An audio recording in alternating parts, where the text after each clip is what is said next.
Tiga makna guru dalam kehidupan kita berkaitan dengan peringatan Hari Guru tanggal 2 November. Ini akan dibahas dalam kajian subuh Masjid Jami Nurul Ihsan Setianegara, Kota Pematang Center. Insyaallah akan disampaikan Ustadz Syarifuddin LC. Semoga kita bisa mendapatkan berkah dari kegiatan kajian ini. Bismillahirrahmanirrahim. Assalamualaikum warahmatullahi wabarakatuh. Waalaikumsalam. Alhamdulillahil qa'il a'udzu billahi minasy syaithanir rajim. Bismillahirrahmanirrahim. وعلم آدم الأسماء كلها ثم عرضهم على الملائكة فقال أنبئوني بأسماء هؤلاء إن كنتم صادقين قالوا سبحانك لا علم لنا إلا ما علمتنا إنك أنت العليم الحكيم. صدق الله العظيم. اللهم صل على سيدنا ونبينا وحبيبنا وشفيعنا ودكتنا ومولانا محمد وعلى آله وصحبه ومن تبعه بإحسان إلى يوم المعاد. أما بعد. Yang kami muliakan tuan-tuan guru, orang-orang tua, bapak ibu, jamaah salat subuh Masjid Nurul Ihsan rahimahullah. Puja dan syukur terus menerus kita sampaikan kepada Allah Subhanahu wa taala yang berikan nikmat dan terkira kepada kita semua, sehat dan sempat, taufik dan hidayah, sehingga di subuh hari ini kita hadir ke rumahnya yang mulia ini, Masjid Nurul Ihsan yang kita cintai, untuk salat subuh berjamaah.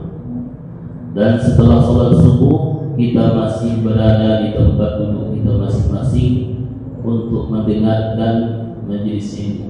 Mudah-mudahan ibadah yang telah kita kerjakan diterima oleh Allah Subhanahu wa taala dan kita semua termasuk ke dalam ahli taqwa.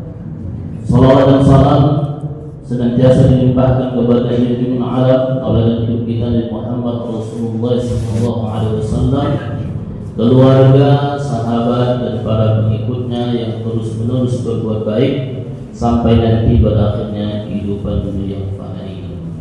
Jamaah salat subuh rahimahullah, subuh hari ini agak spesial. Kenapa saya katakan spesial? Seperti suasana tabligh akbar ramai. Jadi kalau beginilah terus keadaan sholat subuh kita, insya Allah umat ini akan bangkit.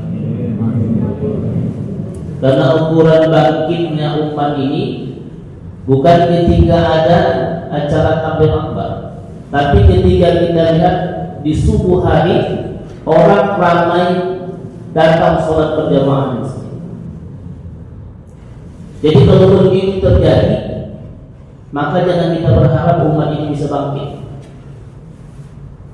Bahkan umat Islam itu disuruh bangun sebelum tiba waktu subuh. Wa minal laili fatahajjad bihi nafilatan laka 'asa ayyab'asaka rabbuka maqaman mahmuda. Tahajud itu at-takallufu, susah payah, min qiyamin naum, dari bangun tidur. Jadi bangun tidur di tengah malam itu susah. Bukan semua orang bisa. Makanya Allah mengatakan wa minal laili fatahajjad bihi nafilatan laka 'asa ayyab'asaka rabbuka maqaman mahmuda. Maqaman mahmuda itu akan dapat kita raih kalau kita sudah bisa bangun lebih awal dari waktu subuh. Kalau belum bisa, apalagi kalau waktu subuh sudah lewat baru bangun, jangan berharap kita umat Islam ini akan bisa bangkit. Tidak akan pernah itu terjadi. Tapi kalau umat Islam sudah mulai ramai di sehari subuh, sholat berjamaah seperti ini, insya Allah umat ini akan bangkit sebagaimana di generasi awal umat Islam ini bersama Rasulullah Sallallahu Alaihi Wasallam. Jamaah yang dimuliakan Allah Subhanahu Wa Taala, besok hari Senin diperingati sebagai hari Guru 25 November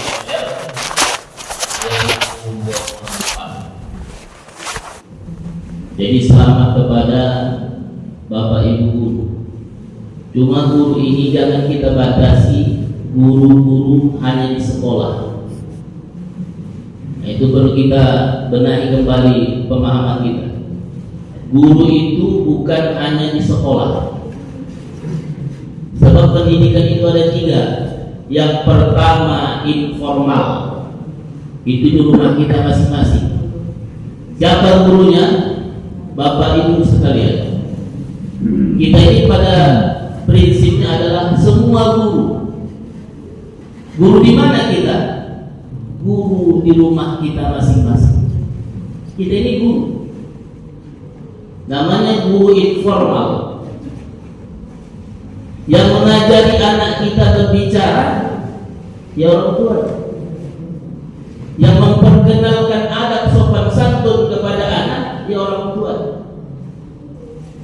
yang mengajari anak bagaimana menjaga hubungan silaturahim, menjaga persaudaraan ayah dan ibunya, yang mengajari anak-anak bagaimana cara berbuat baik kepada jiran tetangga orang tua. Berarti orang tua itu guru. Kita ini guru. Makanya ada ungkapan guru kencing berdiri, murid kencing. Jadi apa yang dilakukan oleh anak-anak kita, sesungguhnya mereka melihat dari contoh yang ada di rumah masing-masing. Jadi kalau anak kita baik, itu sebenarnya cermin dari baiknya kedua orang tua. Contoh, memanggil anak.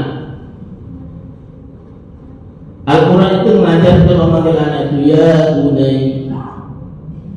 Tak ada yang dipanggil nama. Ketika Nabi Ibrahim memanggil putra Ismail, dan dipanggil ya Ismail, dan dipanggil begitu. Apa panggilannya? Ya bunayya inni ara fil manami anni adbahuka fanzur madza tara ya bunayya. Panggil anakku. Ketika Luqmanul Hakim memanggil anak, sebelum memberikan nasihat dipanggil dulu. Wa idza qala Luqman libnihi ya bunayya la tusyrik billah inna syirka la zulmun 'adzim. Ya bunayya innaha in takum mithqala habatin min khardalin fatakun fi sakhratin aw fis samawati aw fil ardi ya'ti bi Allah inna Allaha latifun khabir. Ya bunayya aqimis salata wa amur bil ma'ruf wa nahy 'anil munkari wasbir 'ala ma asabak inna dzalika min 'azmil umur. Panggil dengan kata ya bunayya. Makanya kalau orang kalau memanggil generasi bawahnya katanya anakku, begitu kan? Bukan nama dipanggil, walaupun nama itu penting, tapi panggil dia dengan menyentuh perasaan anakku. Itu yang diajarkan Al-Quran. Maka dijawabnya pula, begitu Nabi Ismail dipanggil oleh ayahnya Ibrahim, ya bunayya. Apa jawaban Ismail? Qala ya abati if'al. Dijawabnya bukan Ibrahim, tidak. Apa dipanggilnya? Wahai ayahku. Kata abati itu ada makna khususnya. Tidak sekadar memanggil dia ayah, tapi ada perasaan hormat dan sayang kepada ayah. Kenapa? Karena ayahnya pun memanggil dengan rasa sayang dan hormat kepadanya. Ya bunayya. Ini kadang-kadang yang keluar dari lisan orang tua, apalagi kalau sudah marah kepada anak-anak, dipanggil dengan panggilan yang tak pantas, panggilan yang ada di kebun binatang. Itu yang dia sebutkan. Sebutnya anaknya dengan panggilan dimulai dari huruf A. Tahu sudah disebutkan, dimulai dari huruf B. Datang anaknya dijawab pula, kalau aku dipanggil begitu berarti ayah A, ayah B, mama A. Kan aku anak mamanya katanya. Kalau mama panggil aku begitu, berarti mama lah yang duluan katanya. Kalau ayah panggil aku begitu, berarti ayah lah yang duluan katanya. Jadi pendidikan itu ada yang disebut dengan pendidikan informal. Siapa gurunya? Kitalah kedua orang tua. Yang kedua, pendidikan non formal. Inilah majelis ta'lim, halaqah ilmu. Gurunya banyak, ada ustaz, ada ustazah, ada muallim, ada muallimah, ada tuan guru dan lain sebagainya. Dan kita disuruh dalam agama ini kalau ada majelis ilmu datang kita. Jangan malas datang. Sekurang-kurangnya duduk kita di situ. Duduk saja pun kita walaupun mengantuk-ngantuk. Turun sakinah, turun rahmat, datang malaikat menaungi kita. Allah membangga-banggakan kita terhadap malaikat-malaikat. Jadi guru yang kedua itu ustaz-ustazah, itu guru. Muallim-muallimah itu guru. Yang mengajari kita tentang akidah. Kalau kita sebagai orang tua kan tak semua cukup pendidikan agama, maka disuruhlah kita datang ke masjid-masjid, ke musola-musola, ke surau-surau, ke langgar-langgar untuk hadir ke majelis ilmu, mendengarkan agama ini. Karena agama ini yang menjadi dasar dari kehidupan kita.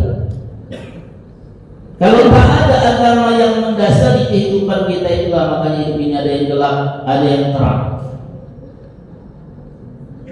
Maka agama ini harus diajarkan. Ada yang mengajarkannya. Di mana diajarkan? Masjid.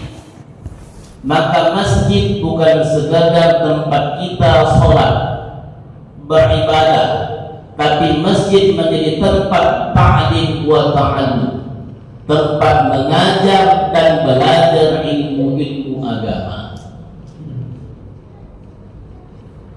Makanya kalau ada majelis ilmu di masjid kita ini diumumkan, sering saya dengar, diumumkan dari masjid, datang, jangan tidak datang. Nabi setiap selesai sholat 5 waktu mengajarkan majelis ilmu, mengajarkan ilmu kepada para sahabat. Tak boleh itu putus. Apalagi pendidikan formal, non formal, madrasah. Madrasah ini kalau saya perhatikan sekarang satu persatu mulai hilang. Yang pertama, kenapa hilang? Perhatian kita semakin berkurang terhadap ilmu-ilmu agama, terutama ilmu-ilmu agama yang sifatnya klasik. Belajar apa itu? Belajar sholof, belajar nahu, belajar apa lagi? Belajar imla. Dulu kan di dalam bahasa itu namanya imla, diucapkan guru kita tulis, namanya imla. Besok kita pelajaran imla. Saya tanya sini, cuma orang-orang yang tahu itu imla. Besok kita belajar besok kita pelajaran imla. Apa yang mengucapkan guru kita tuliskan, baik itu dalam Arab Melayu maupun dalam tulisan Arab. Sekarang banyak anak-anak yang nggak pandai menulis Arab Melayu. Kalau dulu orang pandai, kalau belajar majelis ilmu seperti ini, orang menuliskan itu dalam tulisan Latin, tapi dalam tulisan Arab Melayu. Sembahyang sin mim ba ya tam. Ain titik 3 ya kan? Ya. Begitu nulisannya, sembahyang. Di mana itu dipelajari? Di madrasah sore. Dulu ada menyebut sekolah maktab, sekolah Arab, sekolah sore, sama semua. Dulu pulang sekolah formal, pukul 2 masuk sekolah non formal, madrasah ibtidaiyah diniyah. Disitulah kita belajar. Kenapa kurang minatnya? Pertama, honorium yang didapatkan oleh tenaga pengajar tak seberapa. Kadang-kadang berbulan-bulan tak ada honorium. Siapa yang mau mengajar? Yang kedua, dorongan orang tua untuk masuk ke madrasah seperti itu sudah mulai berkurang. Makanya semakin tipis ilmu agama, semakin kurang adat dan akhlak. Adat dan akhlak itu kita dapatkan dari agama, tidak ada yang lain. Yang menyuruh hormat kepada kedua orang tua itu, agama ini yang menyuruh. Wa qadha rabbuka alla ta'budu illa iyyahu wa bil walidayni ihsana. Itu Allah yang menyuruh. Di mana kita dapatkan di dalam agama ini?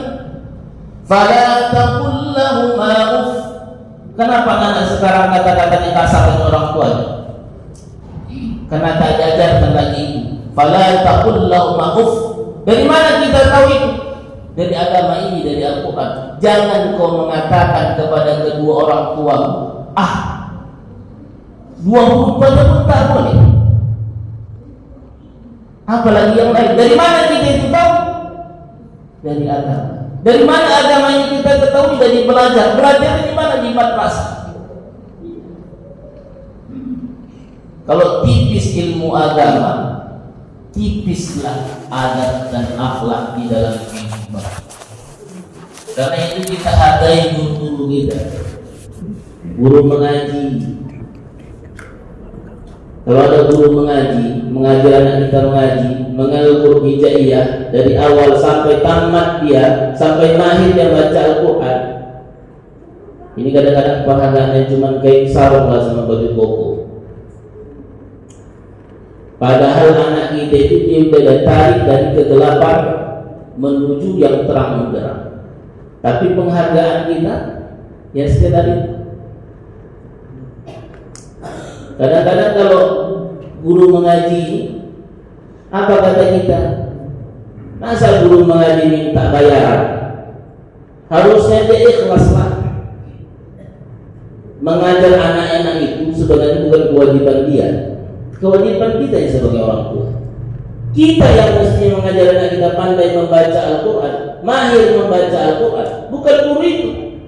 Karena kita tak mampu, kita serahkan sama dia. Ustazah, saya antarkan anak saya mengaji kemari. Hadiah di ustazah, hadiah di ustaz. Kalau dia nakal, tegur ustaz. Kalau perlu dipukul-pukul. Ini kadang-kadang marah guru sama anaknya. Lebih marah pula orang tuanya sama guru lagi. Aku anak antar kemari bukan untuk bawa pukul-pukul katanya. Kalau dulu beritahulah sama ayah kita, kalau nakal kita di tempat mengaji, dipukul guru kita, kasih tahu ayah kita. Sekali dipukul guru jadi 10 kali lah kena pukul. Makanya anak dulu takut ngasih tahu. Kalau dia dimarahi gurunya, dipukul gurunya, takut dia ngasih tahu sama orang tuanya. Tapi pun guru dulu memukul, bukan memukul untuk menyakiti, tapi ditakdir mendidik anak itu. Dalam Islam itu memukul boleh, bukan nggak boleh. Ini yang salah. Dalam proses pendidikan itu boleh memukul. Apa contohnya? Kata Nabi SAW, kalau anakmu berumur 7 tahun, suruh dia sholat. Kalau berumur 10 tahun, tak mau dia sholat, pukul. Tapi bukan pukul litta'lim menyakiti, litta'allum menyakiti, tapi litta'lim mendidik dia. Jadi semangat guru kalau memberi sanksi kepada peserta didiknya bukan untuk menyakiti dia, tapi dengan semangat untuk mendidik adab kepadanya. Kalau belajar itu harus sungguh-sungguh, tak boleh main-main. Ini kadang-kadang pula guru entah ada masalah di rumah ya, tak bisa dibiasa di rumah, sama boleh dibiasa di sana juga. Jangan pula urusan di rumah bawa kepada peserta didik. Bertengkar dia sama suaminya, pergi dia mengajar. Kebetulan murid itu pun agak ribut-ribut hari itu, murid juga jadi korban ya kan? Nah, itu juga tak boleh. Jadi boleh memukul itu, boleh. Bahkan kalau perempuan musuh, ada musuh, membangkang dia, tak patuh dengan suaminya. 3 langkah. Yang pertama, dinasihati oleh suami. Jangan kau begitu, aku ini suami kau. Jelek-jelek begini, pangkat lebih tinggi dari kau. Iya, Allah berikan kepada suami itu satu derajat lebih tinggi kepada istri. Pemimpin harus begitu, mana boleh pemimpin sama dengan dipimpinnya. Pangkat itu tak boleh kan? Masa kapolsek sama kadin misalnya sama pangkat, tak boleh kan? Harus satu tingkat atas, sekurang-kurangnya begitu. Kapolres dengan wakapolres gitu kan? Kapolresnya AKBP, di luarnya kompol. Kalau kadin-kadinnya AKP gitu kan. Kalau satu tingkat, suami pun begitu. Diberi Allah satu tingkat. Sebagai pemimpin diberi pangkat lebih tinggi satu tingkat. Tak boleh sama. Di instansi pun begitu, tak boleh sama. Tak boleh menjadi kepala kantor itu pangkatnya 3C, yang dipimpinnya 4A semua. Nah, tak boleh itu. Suami pun begitu. Kenapa begitu? Karena punya tanggung jawab sebagai pemimpin. Nasihat, tak mempan nasihat. Apa yang kedua? Ujub, pisah tempat tidur, bukan pisah kamar. Jangan pisah kamar, apalagi pisah rumah ya.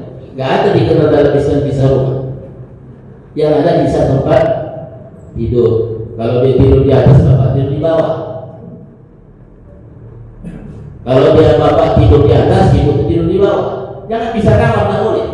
Pisah kamar itu tak boleh, apalagi pisah rumah. Dalam Islam itu tak ada boleh pisah rumah.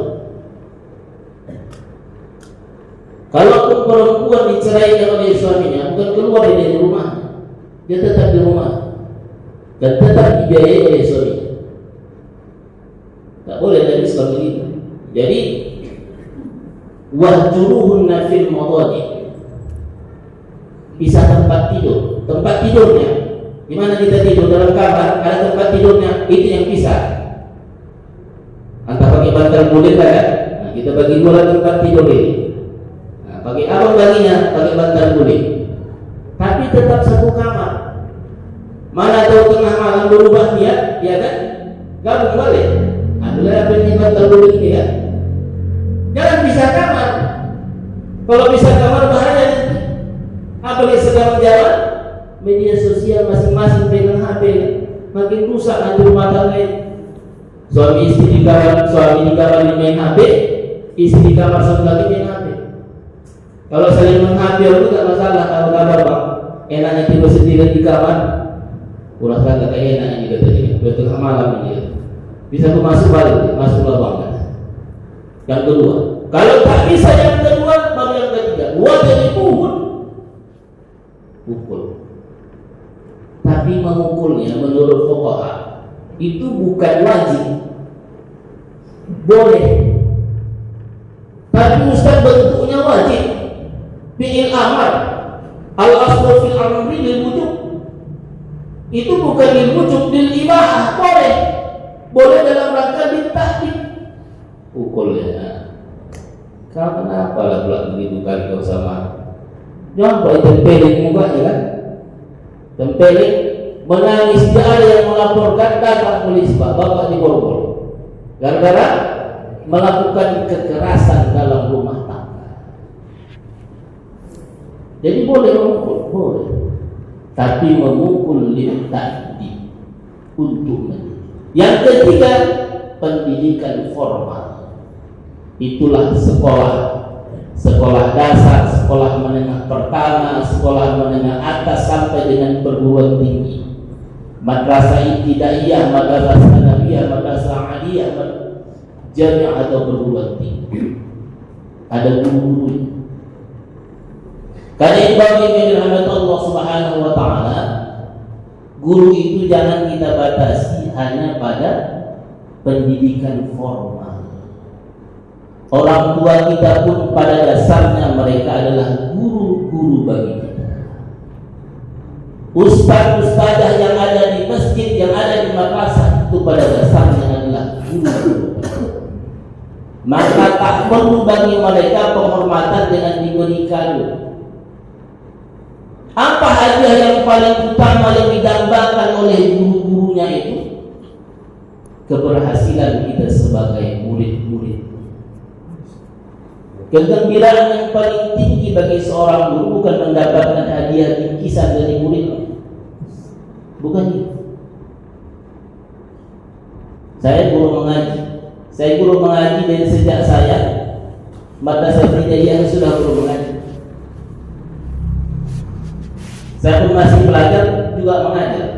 Belajar anak-anak membaca Al-Quran. Alif, ba, ta, sa, jim, ha, kha. Pindah metode dari Baghdadiyah kepada metode Iqra. Aba, ta, sa, ja, aba, ata, dan seterusnya. Saya dulu guru mengaji.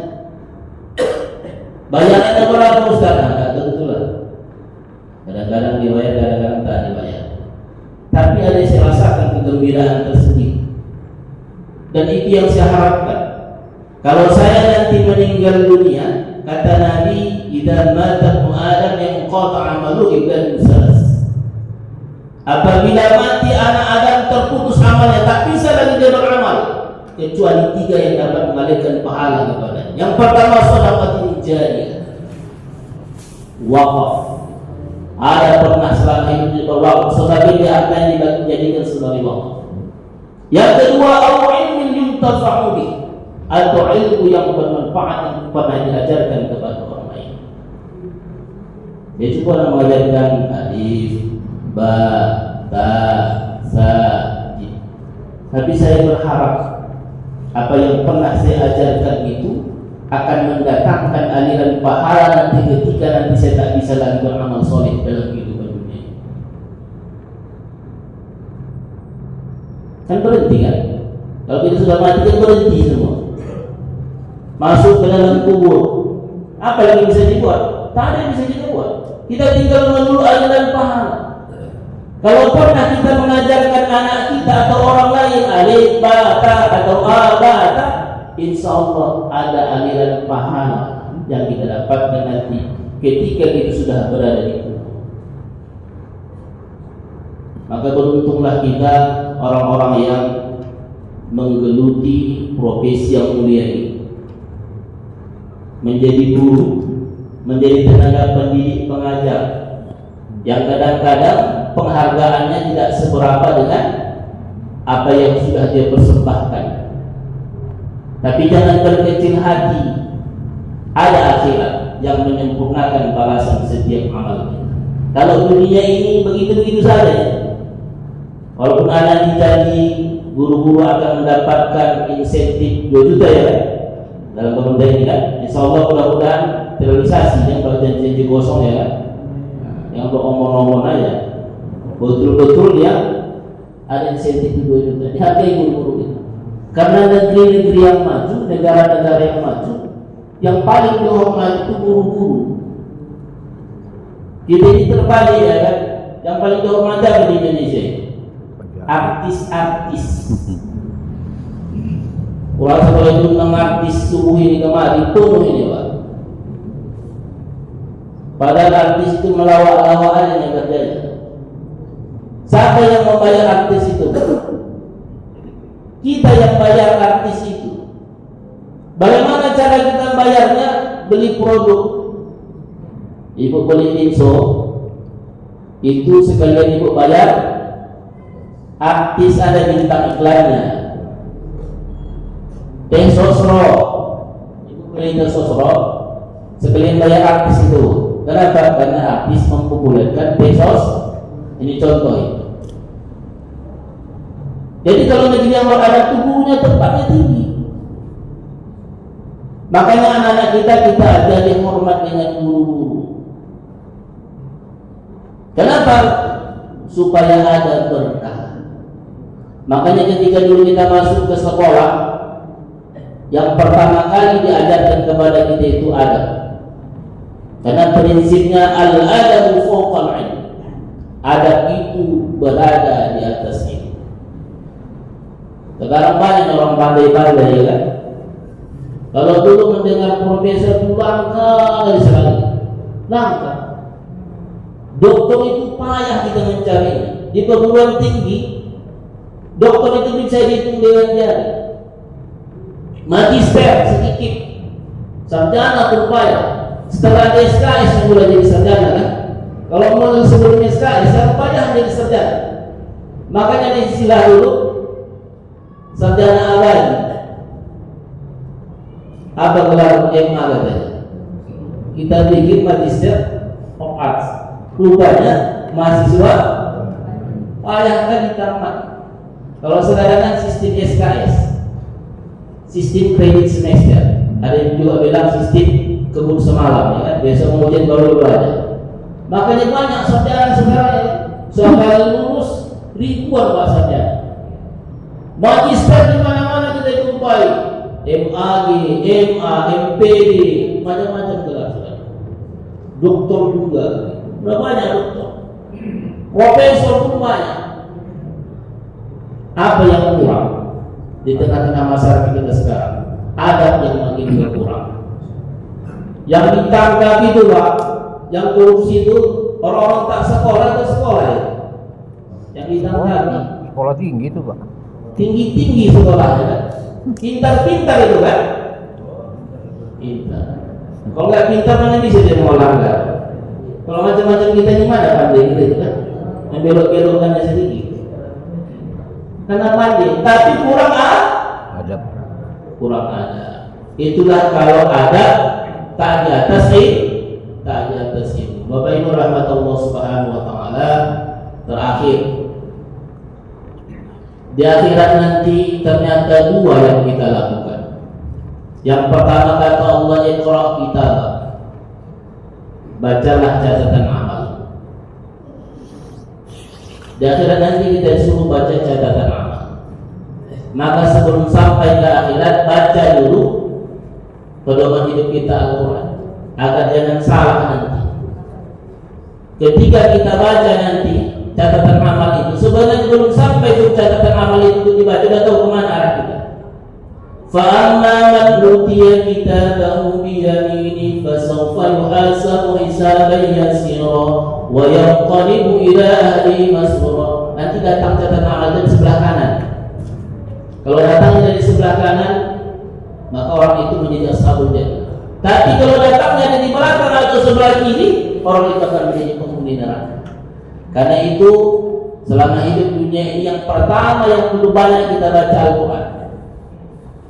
Khairukum man ta'allama al-Qur'ana wa 'allamah. Sebaik-baik kamu adalah orang yang belajar Al-Quran dan mengajarkannya. Iqra'ul Qur'ana fa innahu ya'ti yaumil qiyamati syafi'an salih. Bacalah Al-Quran itu, nanti hari kiamat Al-Quran itu akan datang mencari orang membacanya untuk memberikan pertolongan.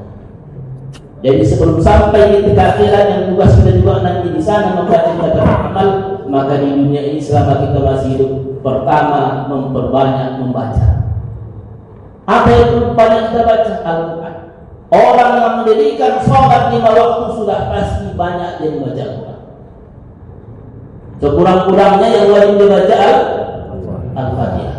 Kalau tak dibaca Al-Fatihah, batal salatnya. La salata liman lam yaqra bi Fatihatil kitab. Yang kedua apa yang kita lakukan? Kafa bi nafsikal yawma 'alaika hasiba. Cukuplah hari ini kata Allah kau sendiri yang menghitung amalmu. Belajar membaca dan belajar menghitung. Itu pertama kita masuk sekolah. Ternyata nanti di akhirat itu juga yang kita lakukan, menghitung. Hari Rabu 27 November 2024 hari libur nasional. Betul bukan? Kenapa? Pilkada serentak seluruh Indonesia. Apa yang paling mendebarkan di situ, Pak? Apa yang paling mendebarkan? Bukan waktu datang ke TPS, bukan waktu menyoblos. Yang paling mendebarkan itu waktu Fajar.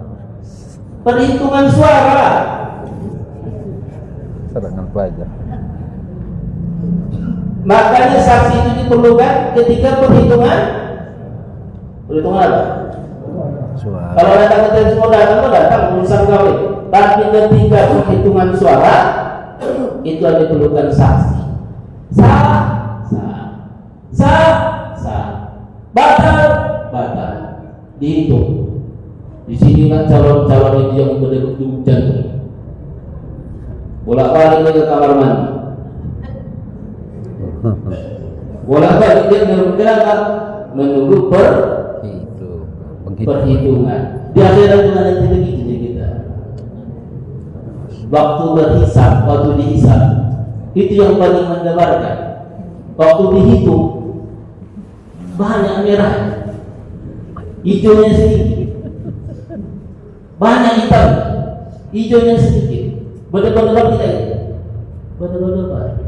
Maka disitulah kita memerlukan apa? Syafa'atul udhma.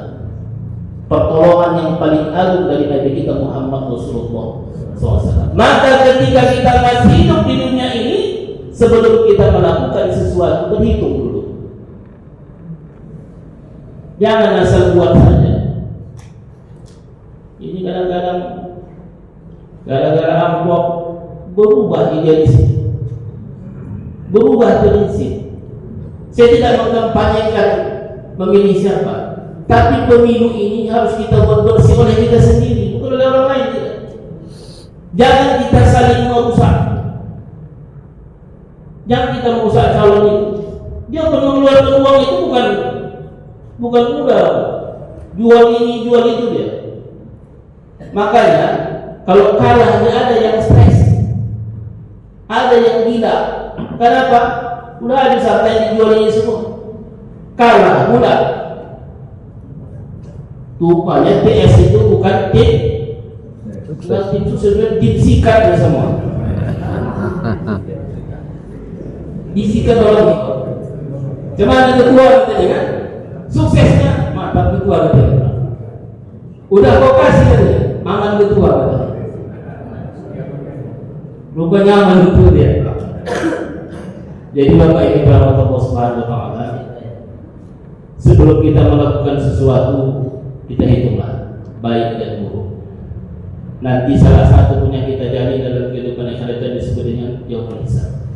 Kafa bi nafsikal yauma 'alaika hasiba. Cukuplah kata Allah hari ini engkau yang menghitung amalnya. Sekali lagi sebelum kita sudahi, mari kita berdoa pada roh dan arwah guru-guru kita yang telah mengajari kita mengenal aksara, mengenal angka, mengajari kita membaca Al-Quran dari huruf hijaiyah sampai kita tamat dan mahir membaca Al-Quran.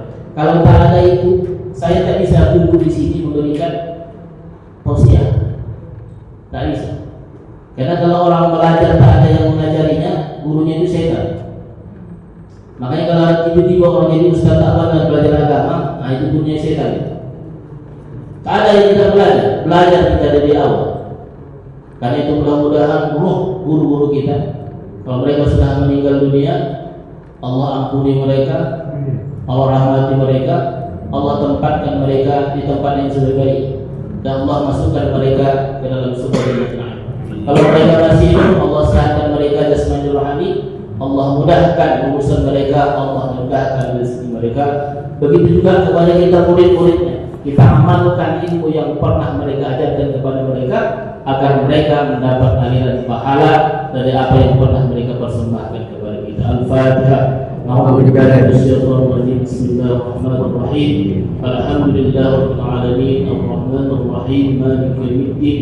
Iyyaka na'budu wa iyyaka nasta'in. Ihdinas siratal mustaqim. صراط الذين أنعمت عليهم غير المغضوب عليهم ولا الضالين آمين. أعوذ بالله من الشيطان الرجيم. بسم الله الرحمن الرحيم. الحمد لله رب العالمين حمدا يوافي نعمه ويكافئ مزيده. يا ربنا لك الحمد كما ينبغي لجلال وجهك الكريم وعظيم سلطانك. اللهم صل وسلم وبارك على سيدنا محمد في الأولين والآخرين، وصل وسلم وبارك على سيدنا محمد في النبيين والمرسلين، وصل وسلم وبارك على سيدنا محمد في الملأ الأعلى إلى يوم الدين. اللهم لا تدع لنا في مقامنا هذا ذنبا إلا غفرته، ولا هما إلا فرجته، ولا عيبا إلا سترته، ولا مسافرا إلا وصلته، ولا مريضا إلا شفيته، ولا ميتا إلا رحمته، ولا حاجة من هوائج الدنيا والآخرة إلا قضيتها ويسرتها برحمتك يا أرحم الراحمين.